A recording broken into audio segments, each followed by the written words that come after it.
हमारे हम सबके मार्गदर्शक अभिभावक माननीय श्री जीतन राम मांझी बिहार सरकार के पूर्व मुख्यमंत्री, मंच पे विराजमान आज युवाओं के धड़कन बड़े भैया संतोष सुमन जी, मंच पे विराजमान हमारे असम से, बंगाल से, यूपी से, गया से अनेक जिला देश प्रदेश से लोग उपस्थित हैं। मैं सभी को मैं शरण स्पष्ट करता हूं, प्रणाम करता हूं और सर्वोपरि आप लोग जो हमारे समक्ष इस मंच के समक्ष बैठे, हमारे माता बहन भाई यूथ जो हम सबके बात को इतने ध्यानपूर्वक सुन रहे हैं, मैं आपको भी प्रणाम करता हूं।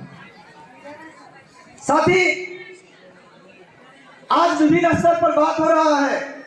हम लोग बाबा दशरथ मांझी की पुण्यतिथि पर उपस्थित हुए हैं, तो बाबा दशरथ मांझी के बारे में अनेक लोगों ने कहा, अनेक लोगों ने विस्तारित रूप से बताया, लेकिन बाबा दशरथ मांझी की सपना या बाबा दशरथ मांझी के भांति हम लोग पहाड़ तब तोड़ सकते हैं जब उनका हम विचार ग्रहण करेंगे।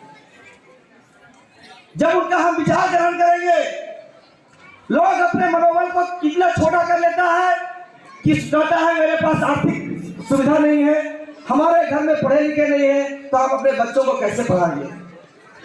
साथ ही नाव पानी में होना अलग बात है, नाव पानी में है तो ठीक है, अगर पानी नाव में है तो नाव डूब सकता है। हम एक अशिक्षित गरीब समाज में या परिवार में पैदा होना हमारे बस में नहीं है, लेकिन एक अशिक्षित गरीब परिवार में मृत्यु हो जाए ये अच्छी बात नहीं है साथी। इसीलिए मैं आप सभी को, हमारे जो अभिभावक के सुनेंगे, हम लोग बाबा दशरथ मांझी की बात करने के लिए आ जाए हैं, हम अपने महापुरुषों की बात करने के लिए आए हैं। किसी तरह से भी अपने मनोबल को नीचा या छोटा कभी नहीं समझ सकते हैं। आप इतिहास के पन्नों को उछाल कर देखिएगा, आप चाहे धर्म के ग्रंथ को उद्घाट कर देखिएगा। लोग कहते हैं, कई लोग कह रहे थे, आज हमने लोग देखा कि हम लोग देश जब 75वें वर्ष मना रहे थे, अमृत उत्सव मना रहे थे, तब एक बच्ची घड़ा से पानी पी लेता है निकल करके और मास्टर उसको मार देता है, जिससे वो बच्ची मर जाती है। आज आजादी के 75 के साल के बाद ऐसे दिन देखना पड़ता है। ये बात इसलिए मुझे बोलना पड़ रहा है कि साथी, कि आज भी हमारे समाज में कितने भेदभाव या तुच्छ नजर से देखते हैं, हमें गलत समझते हैं। अगर धार्मिक बात करें तो आप प्रभु श्री राम की बात करते हैं, आप उनको भक्त बनते हैं कि प्रभु श्री राम का बहुत बड़ा हम अगुवाई है, उनके भक्त हैं। तो आप अगर प्रभु राम को, श्री राम को मानते हैं, तो माता सबरी को कैसे भूल सकते हैं साथी, जिन्होंने स्वयं प्रभु श्री राम ने माता सबरी को माता कहकर के सम्मानित किया। उस समय उस वंशज के लोग हम लोग हैं, तो हम लोग छोटे या तुच्छ कैसे हो सकते हैं। इस जन्म में भी, आज के दुनिया में भी अगर हम सनातन धर्म या धर्म के बात छोड़ करके अगर हम वास्तविक दुनिया में भी आए, तो हमारे बाबा दशरथ मांझी को आप देख सकते हैं।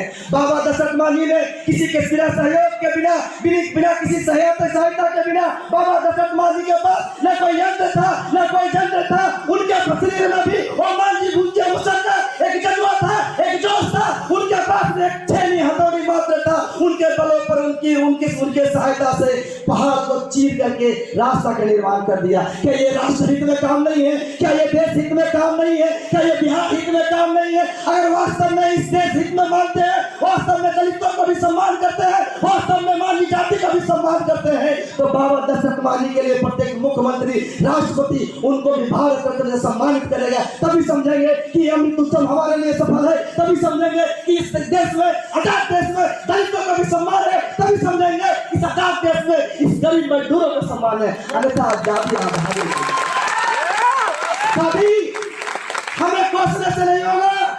जिस तरह से बाबा दशरथ मांझी ने पहाड़ को सीना चीर करके रास्ता का निर्माण किया, ठीक उसी तरह से राजनीति के विभिन्न संघर्षों को पार करते हुए इस राजनीति की दुनिया में, इस सम्मान की दुनिया में हमारे माननीय जीतन राम मांझी ने कितने लोगों को पार करके आज मुख्यमंत्री के तक ताज पर बैठा है। लोग कहते हैं कि जीतन राम मांझी क्या दिए? जीतन राम मांझी आपको एक मंच दिया है जो आप यहाँ बैठने को मिल रहा है, और हमारे जैसे तुच्छ छोटे लोगों को भी बोलने का मौका मिला है। ये जीतन राम मांझी ने किया है साथी। हम कहते हैं कि जीतन राम मांझी ने क्या किया है, हम बोलते हैं कि जीतन राम मांझी वो आवाज दिया है, वो घर घर में, वो जन जन में आवाज दिया है, हमें सुसंगीत दिया है, हमें बोलने का टोपला पहनने का मौका दिया है। ये हमारे लिए द्वितीय बाबा साहब अम्बेडकर है। अगर हम लोग इनके जीते जी अगर हम लोग नहीं समझेंगे तो मरने के बाद पूजने से कोई फायदा नहीं साथी। आज हम लोग को शपथ लेना होगा, उनको आदर्श मान करके हम लोग एक साथ चलेंगे और हमारे लिए हमारे बड़े